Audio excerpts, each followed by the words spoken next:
শেরপুর উপজেলার সামনে ঢাকা-রংপুর মহাসড়ক অটোরিকশা দিয়ে অবরোধ করেন অটোরিকশা চালকেরা।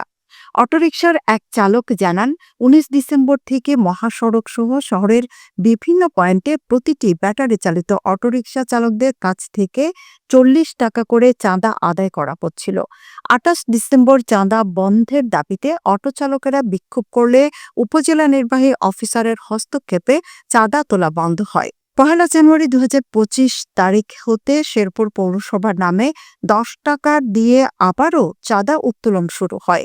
এই অবৈধ চাঁদা বন্ধের দাবিতে আজ ৭ জানুয়ারি সকাল ১০টার দিকে উপজেলার ঢাকা-রংপুর মহাসড়কে উপজেলা গেটের সামনে সমবেত হয়ে অটোরিকশা দিয়ে মহাসড়ক অবরোধ করে। এতে করে রাস্তার দুই পাশে শত শত যানবাহন আটকে পড়ে।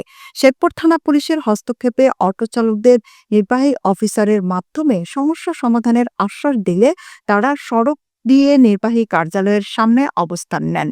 পরে উপজেলা নির্বাহী অফিসার ও পৌর প্রশাসক মোহাম্মদ আশিক খান অটো চালকদের ৫ জন প্রতিনিধির সাথে আলোচনা করে দ্রুত পৌর টোল আদায়ের সমস্যা সমাধানের আশ্বাস দিলে তারা নিজ নিজ কাজে ফিরে যান।